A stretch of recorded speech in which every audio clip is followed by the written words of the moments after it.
the critical explanation or interpretation of a body of work. We examine the fandoms of young and old, looking from origin to ending and everywhere in between. They say you never truly know someone until you know what they are passionate about. Sit back and buckle up. Welcome to the Exegesis.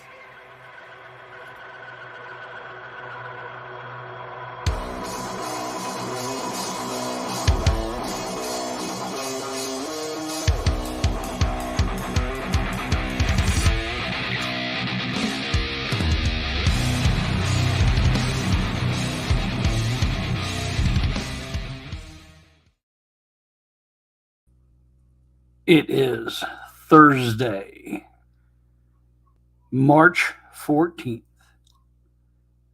It is Pie Day. What's going on, everybody? Hopefully everyone's having a good day. Hopefully you've had a slice of pie. There's so many different types of pie that are out there. Things that have pie in the name, whether it's a pizza pie or a strawberry pie, blackberry apple, coconut cream pie, or as my work handed out today, moon pie.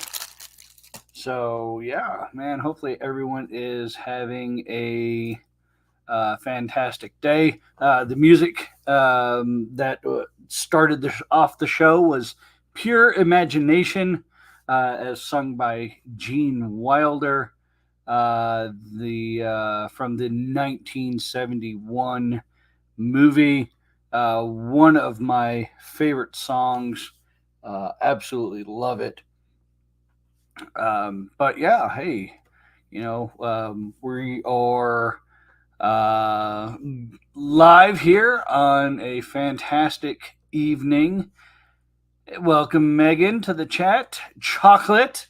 Yes, chocolate. And man, Wonka is so much more than chocolate, and it's just candies and just being inspired by the environment. And we'll get into that here in a little bit. But of course, welcome to the Exegesis, where we look at things in pop culture and take a deep dive into it. So for this week, we are going to look at Wonka, and not just the movie that just came out, but we're going to talk about the book, the author a little bit. We're going to cover the 1971 movie that came out, the 2005 movie that came out, and then the 2023 movie that had just come out. In fact, I think it's still in some theaters around, but it's also available on streaming services. Hey, Ubaldo, join the chat. So now the party has officially started. So as we're getting cranked up here in the Exegesis land, I see Ubaldo mentioned key lime pie. Not sure if that's your favorite or that was just off the top of the head. But yeah, what's your favorite kind of pie? Keep it PG, folks. Keep it PG. We're not going to talk about, we won't get too much into the, what was it, Megan? Sweet and sour chicken pizza. I don't remember. Man, there was some off the wall pizza that that we talked about way back when I was on Rebel Rock, and I can't remember. Was it orange chicken pizza? I don't remember. Anyway, orange pork pizza. There we go. I did have pizza today. Pizza Hut around here, not sure if it was everywhere, had a buy one get one free for Pie Day. So ended up having a thin crust cheese and regular pepperoni, and then I got an Italian sausage stuffed crust cheese pizza, or stuffed crust pizza, the one that has the cheese in the crust. So I had a couple of slices before we went on air. But yeah, man, I'm telling you. And of course, we wouldn't be the exegesis without our bio links. So we'll go ahead and throw those up there. Um, we have our bio link. It's bio.link/exegesis, EXEGESIS, and is our fantastic intro. Did show. We are part of the Red 5 Network, a collective, a gathering, a plethora. I know I can't talk right. But yes, you know what the word I'm talking about is, of content creators featuring mainly pop culture, Star Wars, and the like. You could find them at bio.link/red5. That's bio.link/red, RED, and the number 5. And that's pretty much all the housekeeping that we have. Normally, we get into some sort of news, which, you know what? Why not? I got a few things to talk about. So let's get into some news.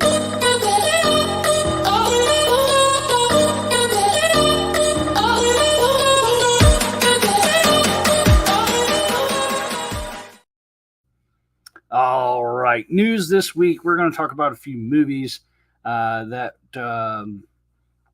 have either come out or about to come out.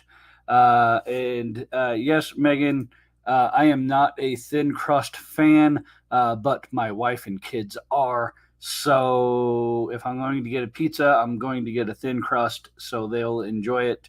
They're not into the larger crust. I like the Chicago style pizza, the thick crust, something that can hold amount of toppings on there. I really wish my favorite place, if I'm going to go for a chain, is a place called. Now I lost my train of thought here. Pizzeria Uno, and they have a Chicago style pizza, and I really enjoy that. I mean, I won't say no to thin crust pizza. Baldo is a thin crust fan. And there is no wrong choices, Megan. There are no wrong choices. Even if you prefer pineapple and Canadian bacon on a pizza, you still have love here. It's all right. Not going to throw you out for putting pineapple on the pizza, although there are some of our friend group that would. But yeah. So movies that just came out. We just had Dune Part 2 come out into the theaters. Let's see how much it's made so far.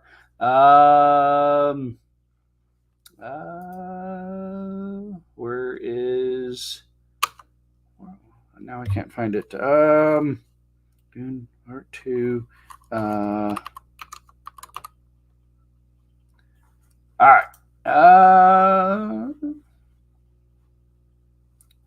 Let's see. Sorry for the thing. It's well, let's see. Where's my box office? Normally, I have everything all set up here but I thought, you know what, I won't talk about it. Um,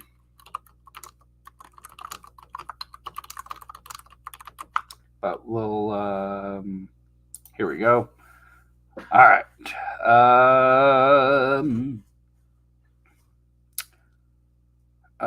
Right. So it came out. Well, I guess it came out last week. Has it already been out for 12 days? Um, as of right now, it's made 167 million thereabouts. It looks like it's been open for 12 days. Um, so wow. All right. Yeah. It's made a ton of money. I haven't seen that out yet. Honestly, I haven't finished Dune Part 1. And you guys can smack me around with a soggy roll of paper towels for not seeing this movie yet all the way through. I've tried to sit through it. I really have.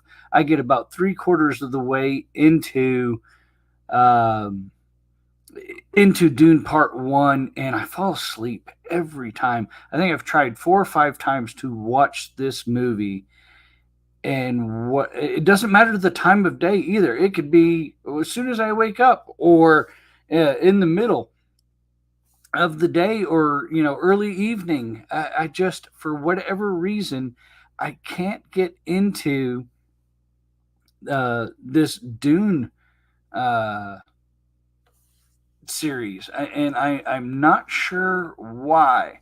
And yes, Ubaldo said the best pizza is a free pizza. So yeah, I absolutely agree. Megan has not seen Dune Part 1 either. I know it's gotten good reviews. I've seen a lot of people say that maybe Part 1 was a little slow once it got to that 3/4 mark, and just hold on for the end and wait till Part 2 comes out. So Part 2 has come out. I've heard nothing but good things about it. But most of those are people that already enjoyed the movie. So, but yeah, it's made a lot of money. I mean, if you think about it, let's see if I. Um, so in comparison, Madam Web um, has made $43 million, and it's been out twice as long as Dune Part 2, which has made $168 million, not counting whatever it's made today. Um, but yeah, that's pretty crazy. Rounding out the rest of the box office, Kung Fu Panda 4. How in the world has a fourth uh, installment of a series such as Kung Fu Panda that's been out for 5 days made more money than an interesting concept such as Madam Web? Um, I don't get it. Imaginary has been out. It's number 3. They've That's been out for almost a week. It's raked in 12 million. Um, and yeah, that's pretty much it for the top 3. Oh, yep, there's Wonka.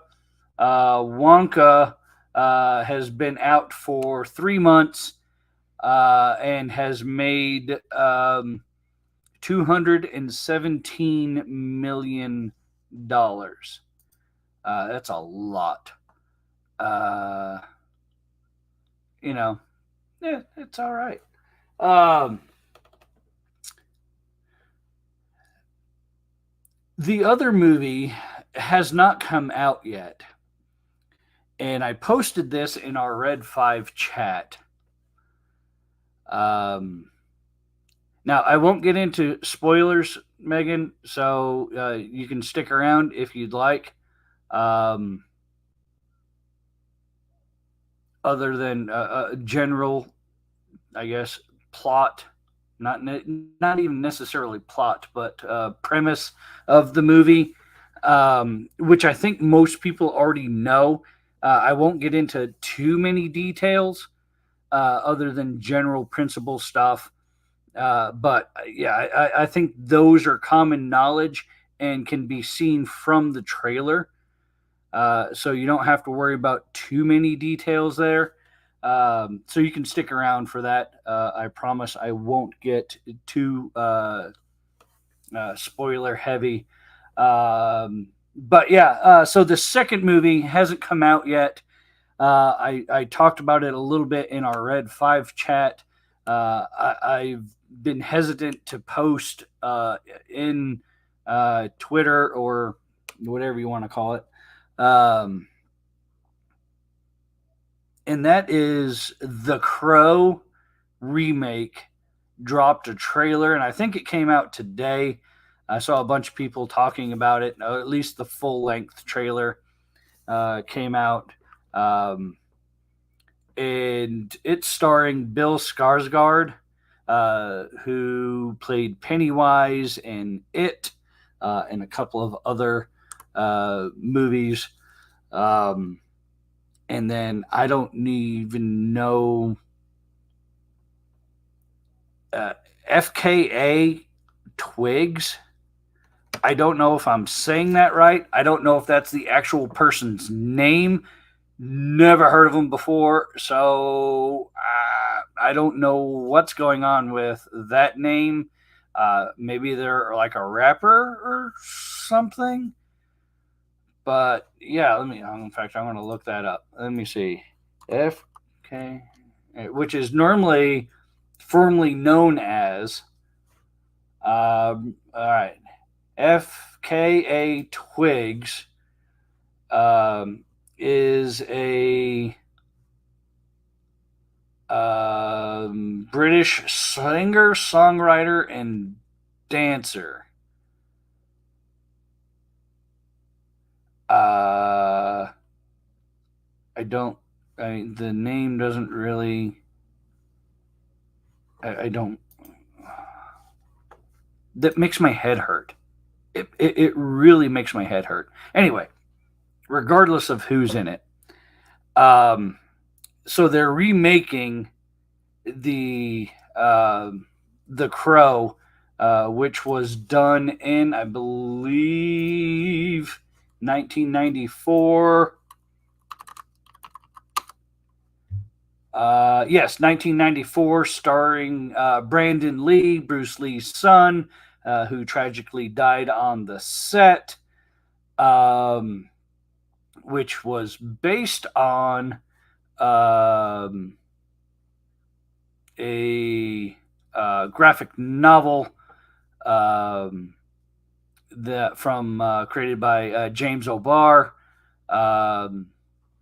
So I watched the trailer because I really enjoyed the 1994 iconic movie, and I this should be a direct to DVD, low budget movie, according to what I saw in the trailer. And I believe Roe had a comment that I saw, because I didn't even know that the trailer came out, and he posted about it. And I'm like, oh, okay, well, let me go check this out.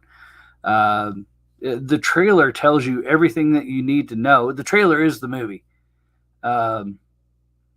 Start to finish, it tells you here's what's going to happen, here's the people that are in it, and here's the whole plot of the movie.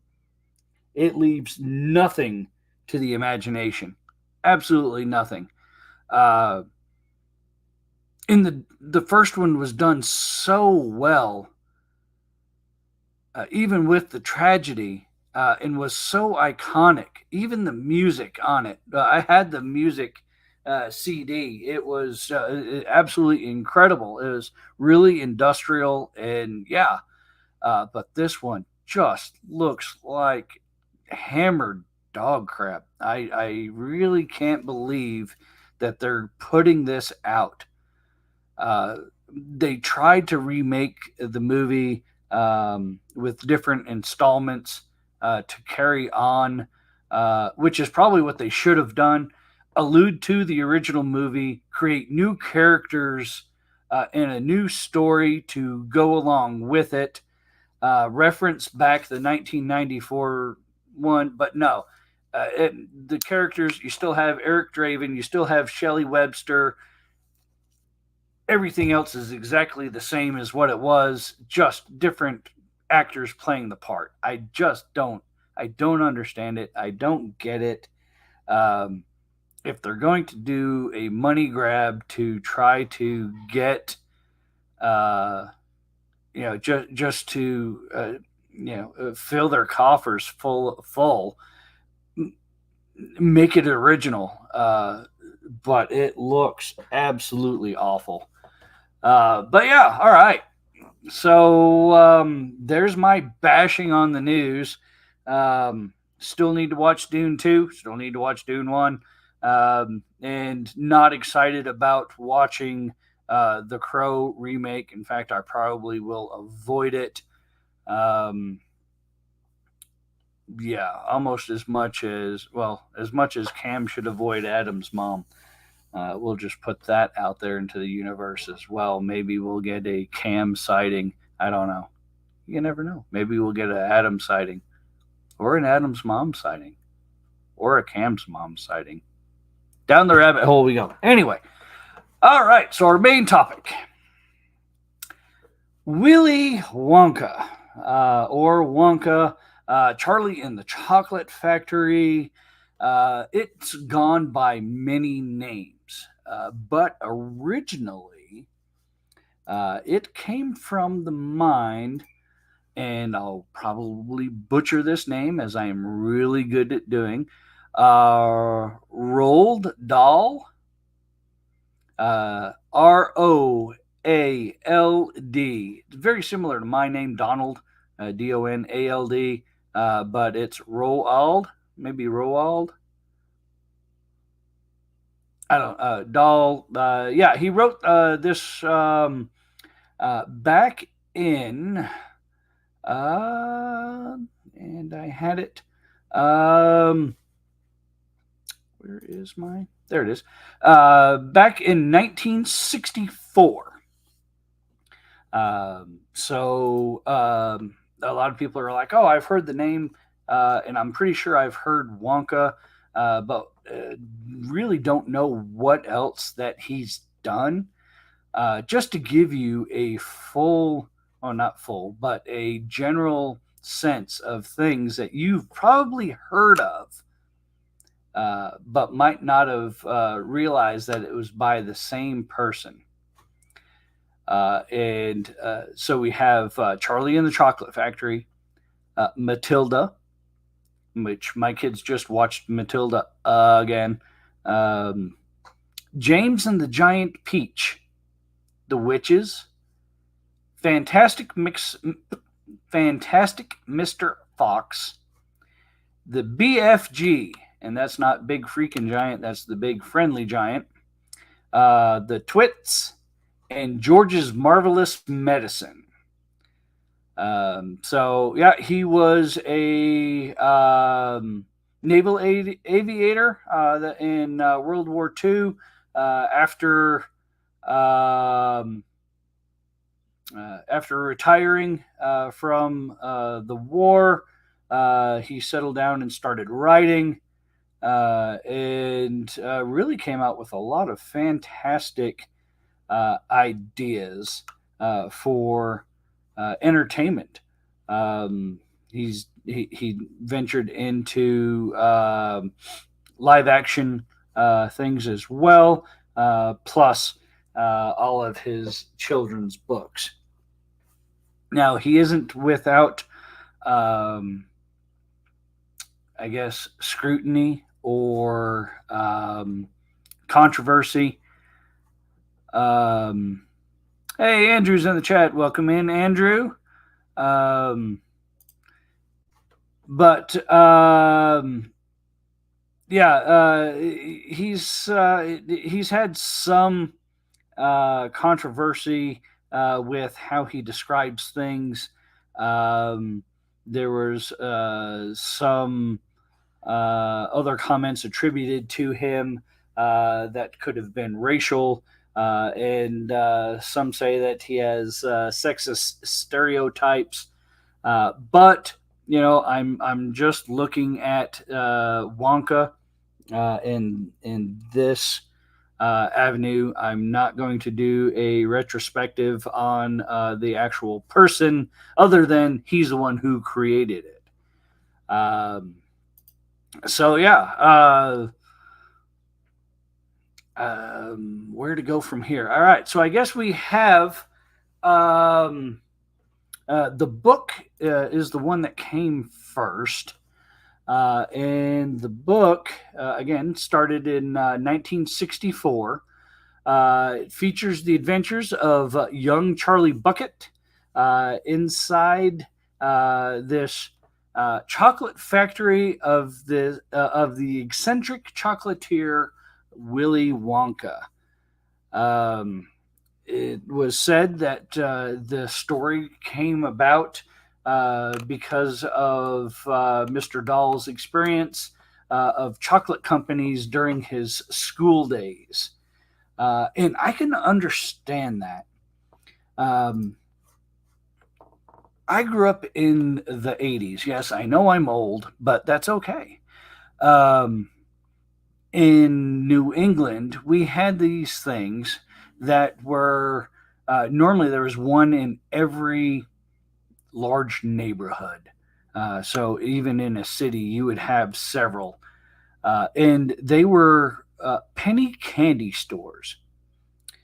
And it really reminded me of the scene in the first movie where they go into the candy store and the guy is talking about um, or singing the song Candyman. Um, you would go in there with $1. Or even, I mean, most of us were poor unless we found one on a street. We only had change. But you could go into the store with $1 and walk out with 100 pieces of candy of all sorts of different kinds, whether they're licorices or fish or gummy candy or chocolate pieces, gumdrops, Skittles, M and M's. You could buy 100 M&Ms for $1. It was absolutely amazing. So, and I could really understand where this fascination came from. So when you open it up and there's all these colors and streams, and you could buy a foot of licorice for like 10 cents. And yeah, oh, man, it was absolutely incredible. I wish I still had pictures of what it was like when they're in this candy store where I lived. In fact, it was actually even across the street from our school. So our elementary school had a candy store right across the street of it. So mom would give us money for our lunch, like $1.25 or whatever for lunch, and you either shake people down for some money, or you would take your lunch money, go to the penny candy store before school around second period or so. Then you take your candy and you start selling it for a nickel a piece. Well, pretty soon you've made your money back plus some. And then the next day you take that money, you go to the candy store, you buy more candy, and you just do it again. People, I guess, kids, they just didn't think about, hey, I just go to the candy store on my own before school and um, and snag a whole bunch of candy and do what I was doing, and grab $1. So what? You miss lunch, eat a couple of pieces of candy, you'll be all right. And then you'd sell the candy, a nickel a pop. You'd have $5 for what you spent on $1. But yeah, anyway, so I can understand the fascination. So yeah. Uh, they had the competition there with the finding the golden ticket, and you see Charlie's family, and uh, they finally get to go into this candy store or this factory because they won the competition, and with all these other characters that are in there, and yeah, I mean it was a really cool adventure, and I know I read it when I was a kid and had so much fun with it. In fact, from there they even made or he even made a sequel called the Great Charlie and the Great Glass Elevator. Now, the first one, Charlie and the Chocolate Factory, has had 4 or 5 different remakes of it, as far as different media. So movies or audio or stage productions or things like that. No one has ever touched Charlie and the Great Glass Elevator. It's kind of a little far out there. It follows at the end of the book, the original book. They're in the elevator, and they go off into orbit.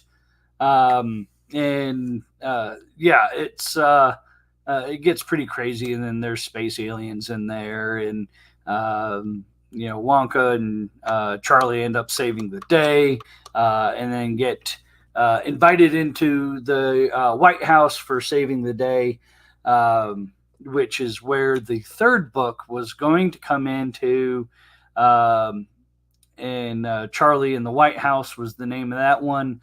But it was the only part of it that got finished was the first chapter. And I'm not sure why he didn't. I don't know if he passed away by that point. But yeah, there were. It was planned. It just never got finished. And you can actually go check out that first chapter at the museum for the author. So it's pretty interesting. But with the success in of the book and the popularity of it, they decided that they were going to um, do a movie about it, and the Roald Dahl actually wrote the screenplay for it, which is pretty cool that the author was able to contribute that. I know there was some controversy on there as far as whether or not he was going to stay with it. And they just were not quite satisfied with his screenplay because he wasn't familiar with writing screenplays rather than the novels. So they took it, and he left that project, and they finished it without him. And as cherished as that movie is, the author really didn't like what they did with it. They changed direction, and highlighted things in the book that he didn't think would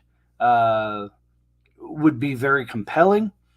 They didn't get the actor that Mr. Dahl wanted to play. But yeah, we'll get into the casting here in just a second. But yeah, we had casting. Man, it ended up going to Gene Wilder. And then Peter Ostrom played Charlie Bucket. But for Willy Wonka, there were a lot of names that were up for the part, or actually wanted the part. Spike Milligan was Dahl's choice to play the character Willy Wonka. Um, and Peter Sellers was also of Pink Panther fame, was really interested in the part. Um, Joel Grey was another one that uh, was in for it.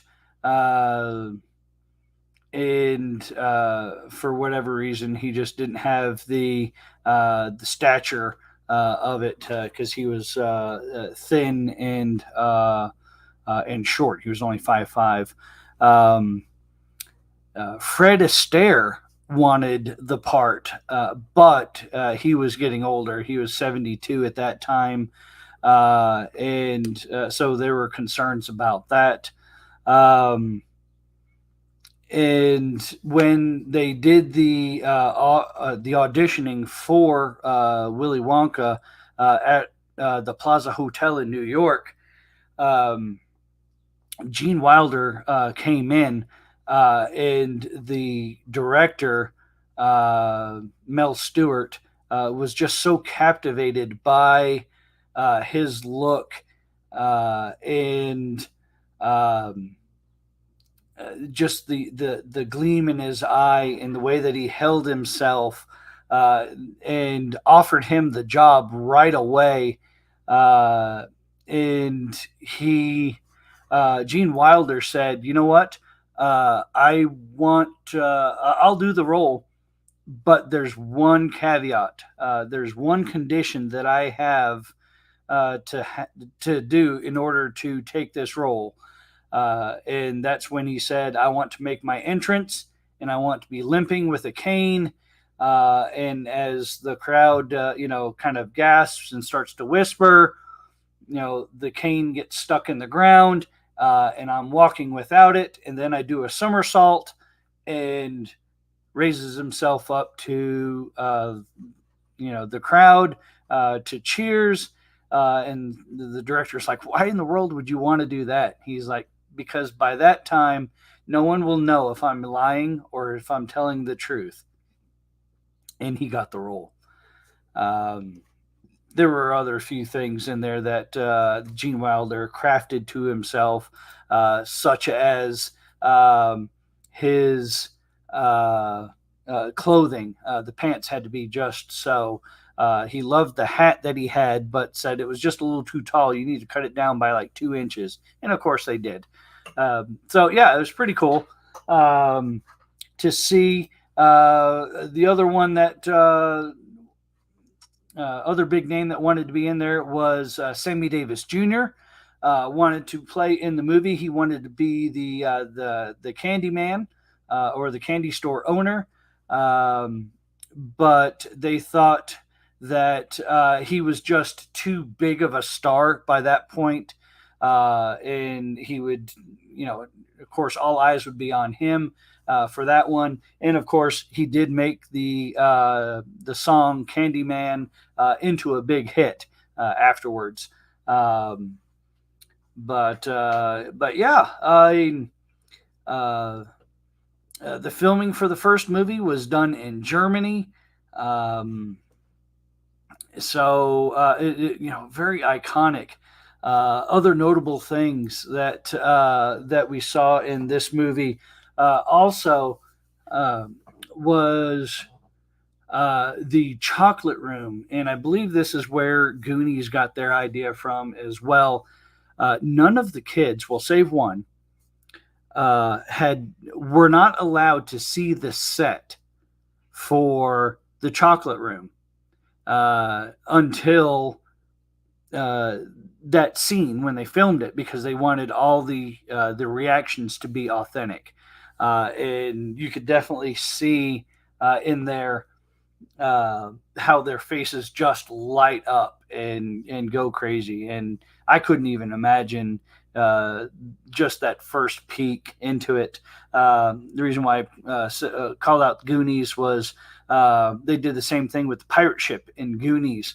The cast had not seen it None of the kids had seen it until they got into the water slide, went down into the water, and it opened up, and there was that. Oh, my camera's being all funky. That's all right. Uh, just an honest reaction. So that was pretty cool to see. Um, but yeah, it was really cool. Um, it wasn't really a big financial success either. It's really gotten a cult following afterwards. It only made $4 million worldwide. On a budget of $3 million to do. So it only made $1 million in profit. Um, but it was the 24th highest grossing film that year in North America.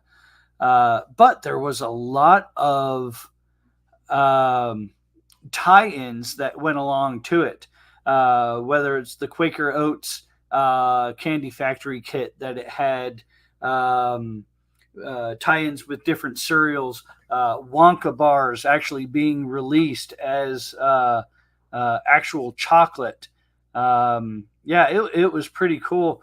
Um, and of course, the response to it was like that of uh, Wizard of Oz.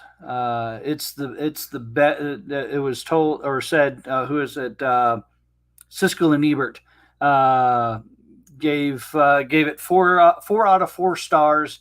Said that it was probably the best film of its kind since Wizard of Oz. It's everything that family movies usually claim to be, but aren't. It was delightful, funny, scary, exciting, and a genuine work of imagination. So, I mean, I don't know how much more high praise you could get than that. I really liked the this original movie. Not a lot of people liked it. Um, they thought it was too creepy. There's a boat scene in there where it's kind of hypnotic, and uh, the Wonka is just going off the rails, and it's very menacing. My kids don't like it just because of that one scene. Um, but it was another one of those scenes that wasn't rehearsed. That it was general reaction. One last scene that I'll talk about was the scene when the Wonka is confronting Grandpa Joe and Charlie after all the kids are there, and Charlie thinks that he's won the grand prize, and Wonka starts off slowly and just starts talking to him, and then uh, the more and more he gets into it, the louder his voice gets, and he gets really angry and yells at them that you get nothing, you lose, good day. And um, when they rehearsed the scene, uh, they said that Gene Wilder did it with such an even and low voice uh, that it just really felt out of place. But he did it that way on purpose because when they actually were shooting it, and he starts getting all maniacal and loud and angry, it's a genuine shock of uh, expression that he gets off of the other two characters that are there in that scene. And it just, I mean, that's method acting at its greatest, and sheer response. Uh, yeah, they really don't seem to get that much anymore. So yes, that's the 1971 Charlie and the Chocolate Factory. I highly recommend it. It's musical. It's dramatic. It's definitely a kids movie. Um, you get the Oompa Loompas singing and dancing along. Um, And yeah, it's got a little bit of things in there for everyone. Um, so yeah, well, let's move on now to um, the 2005. Make sure I'm getting these right in order. Yes, 2005 version of Charlie and the Chocolate Factory. So they're like, you know what? It's been a while since we've done this one. There were a lot of people that were like, you know what? Hey, we really need to look at doing this again. Maybe we can get a whole new audience into it. And of course, there were so many um, people that were uh, wanting to get in on this. Gary Ross, director, Martin Scorsese, Tom Shattuck wanted to do the movie as well. Actors, it's a who's who. Bill Murray wanted to be in it. Nicolas Cage, Jim Carrey, Michael Keaton, Brad Pitt, Will Smith, Adam Sandler were up for the role. Um, and But you know they said they started back in like it was let's see let me see where I saw it actually started in 1991 when they said, you know what, hey, we really need to come up with this, but there was lots of conflict with the estate of Mr. Dahl because he had already passed away at this point. And They just wanted it just so. And they could never get it lined up. They think that they have a director in the screenplay, but something fell through or it just didn't get approved. And this director dropped off, then that director dropped off. Um, and uh, So they're trying to figure out how they're going to get this going and working. Again, it spent 10 years just in development stage between different directors and screenwriters in order to get this done. Um, but They finally settled on um, Tim Burton, who the Dahl estate said was the only clear choice to really head up such a production. Um, and Tim Burton was actually already filming um, another movie at this time. And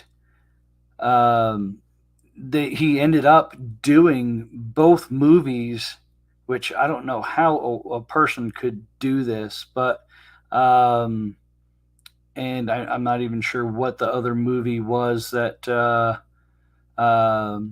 he was making at the time. Um, Corpse Bride that he was doing. Uh, I think it was Corpse Bride. Um, and so Where the estate got this idea to have Tim Burton do this was they really loved his take on James and the Giant Peach, which was another novel that Mr. Dahl had written, and he did this back in 1996. And like the author, he also was not a fan of the 1971 film because it strayed too much from the book's main storyline. Um, yeah, but of course, with Tim Burton, you had only one choice for him to play um, Willy Wonka, and that was Johnny Depp. There were a lot of people that were up for the role. Um, again, Dustin Hoffman, um, three members of Monty Python: John Cleese, Eric Idle, Michael Palin, Sir Patrick Stewart was up for it. Mike Myers, Ben Stiller, even Marilyn Manson wanted to do it. Michael Jackson was actively seeking a role and even recorded a soundtrack for the movie, but of course it went to Johnny Depp, and the music went to longtime collaborator of Tim Burton, Danny Elfman. Now, here's an interesting thing, though. If Johnny Depp said no to this role, which it was Tim Burton, I don't think that he would have. Tim Burton's second choice to be Willy Wonka, Dwayne "The Rock" Johnson, was second choice to be Willy Wonka. So yeah, that's pretty crazy. Hey, Spencer's in the chat. Welcome in, Spencer. Good to see you here. Man, I don't know what to even think about that. I was kind of amazed at that thought that The Rock was almost Willy Wonka. You heard it here, folks. You heard it here. This is the deep dive stuff that I love to figure out and to see. But yeah, it was it was really interesting. Johnny Depp on why he portrayed Willy Wonka the way that he did was he's like, when people are done watching it, I want them to see me and say, "What the f was that?" He's the particular the accent, the way that he enunciated things, his look, the sunglasses, the hairdo, everything. He's like, I just wanted it to be just so outlandish that when people looked at it, it was a what the heck is that? And of course, Charlie Bucket. They got someone that was also familiar with Johnny Depp as well. And let me go back up here for the cast. Freddie Highmore played Charlie Bucket. He was also in, I believe it was Finding Neverland. Just make sure I got that right.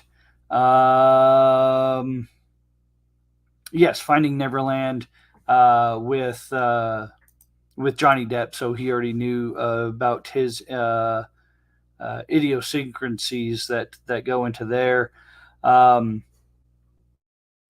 It also is a musical, although not quite as musical as the 1971. A lot of the music came down to when the Oompa Loompas came out. And it's pretty crazy. All the Oompa Loompa songs are a different style. There's not one favored style. Like in 1971, it's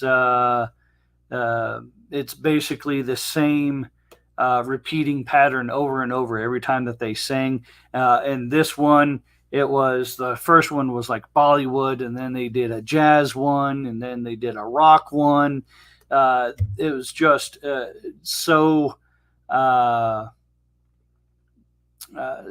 just to keep people on their toes. You never knew what the next song was going to be. But yeah, not a lot of people really liked it. because it was such a departure from the 1971. But this one actually had more roots in the actual novel than it did than the 1971 did. Do you think the only thing that they really added in this that wasn't in the novel was the addition of Christopher Lee's portrayal of Mr. Wonka, so Willy Wonka's dad, who was a dentist, and it kind of just went to show why Willy Wonka is the way that he is or was. Um, but yeah, box office for this one. Let's see. Opened the same week as Wedding Crashers and Fantastic Four. It earned $56 million in the opening weekend, fifth highest opening weekend for 2005. I'm trying to see if they had a. By the end of its theatrical run, it earned worldwide $475 million. So not bad, not bad at all. It's not my favorite. It was okay. Yeah, I really I liked that it was closer to the book. I liked some of the scenes that they left out of the first one, the squirrels. The squirrel attack um, was one that wasn't in the first movie, but was in the book that I really enjoyed. Loved how they always tested to see if it was a bad nut. Um, but yeah, I mean, again, it really wasn't mine. And I think what it came down to, and the reason why I didn't like it, I loved Gene Wilder's portrayal of Wonka. Johnny Depp, for me, just I don't know it for whatever reason I couldn't get into it. I enjoyed the other actors, I enjoyed the scenes, but and I think it was just his pitch, his tone. Uh, I really couldn't get into his cadence and didn't buy him as a Willy Wonka. But I'm not going to knock it. It made a ton of money. So now, and here's another little known fact. In 2017, there was a direct to video musical comedy of Willy Wonka and the Chocolate Factory, starring everyone's favorite duo. And here it comes, folks. That duo is Tom and Jerry. Yes, the cat and mouse fantastic comedy duo did a take on Willy Wonka and the Chocolate Factory. I haven't seen it, but now I really want to. I'm not sure why that they are there, but I just want to check it out now. Um, who doesn't love Tom and Jerry? Who doesn't love Willy Wonka? I'm sure it's not as great as what it sounds, but it sure would be interesting to see Tom and Jerry and Willy Wonka. So yeah, I guess that they go to Bill's Candy Shop, who's the shop owner that was in the first one, and he gives the kids the candy while Tom and Jerry continue their antics in the shop. And they're just in and around the whole story of Charlie and the Chocolate Factory. So Pretty interesting. I'll have to see if that is. Let's see. Um, Trying to see. Let me see if this is streaming anywhere.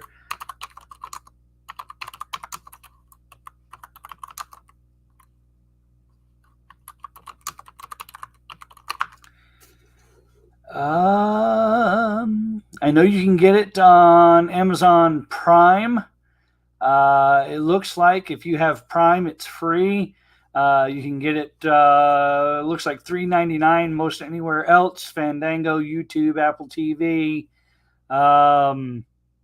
maybe even Roku has it.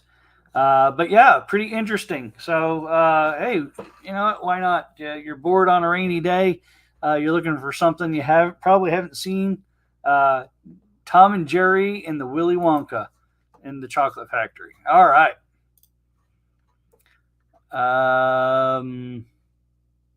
Oh, it's a premium subscription. Oh, that's interesting. Yeah, I don't know. I mean, I'm not going to turn on my TV right now to check and see. Boomerang has it. Spencer says. But yeah, if you have a premium subscription to Prime, which I know I have Prime membership. I don't know if that's what that is, but anyway, check it out. If not, I'm sure it's probably a couple of bucks. So, and that brings us to the 2023 adaptation of Wonka. This one stars Timothy Chalamet, I think is how you Chalamet. Yeah, I'm not sure. Yeah, I suck at pronouncing things. He's in it. Keegan Michael Key is in it. Just looking at things that people might know. Rowan Atkinson, Mr. Bean, is in it, as well as Hugh Grant. Now, I did tell I did tell Megan that I wasn't going to get into details, so I won't get into too many details, other than what you can pretty much guess out of the trailer. This is I guess, a prequel. It's a young Willy Wonka. It's set around the 1940s in England. And you can definitely tell by the trailer that he's just now getting his start, and you can definitely see the imagination returning. For me, this is more of a prequel to the 1971 version of the film, but it's more dark and gritty of the 2005 Tim Burton one. It is pre-factory, so he doesn't have the Chocolate Factory yet. But the cast of characters, it was very well done. The songs and the song choice was very well done. I was really impressed with this movie. After watching the 2005 one, I wasn't sure what we were going to get. After watching Dune Part 1 and seeing Timothy Chalamet in it, again, I slept through Dune Part 1. It's the only thing I've seen him in, I think. Let me double check and see what we have here. Just to see if I've seen him in anything else. I saw Interstellar, but I guess that was 2014.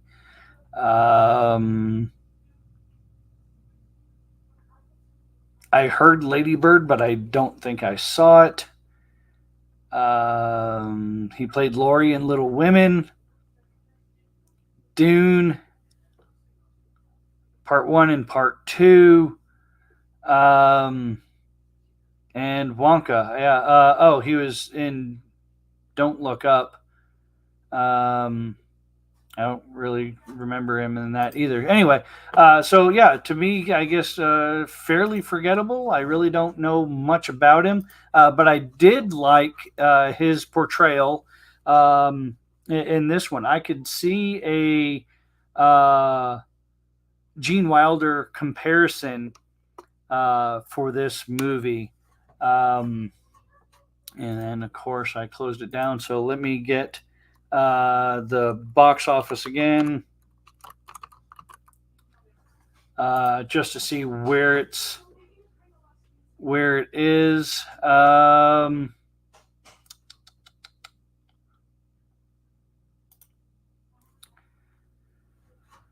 Worldwide has brought in, and again, it's still in some theaters, although it has been released on, I believe it's HBO Max, or Max, whatever you want to call it. And 600, let's say $630 million.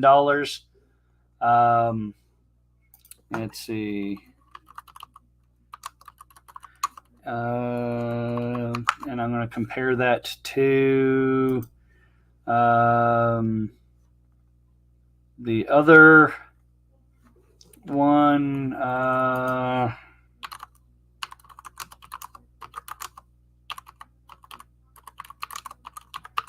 One last second. 2005. That one only made $474 million. So we're already over $200 more million in this one. But yeah, if I had to rank them, I'd probably say 1971 probably first, then Wonka, and then 2005.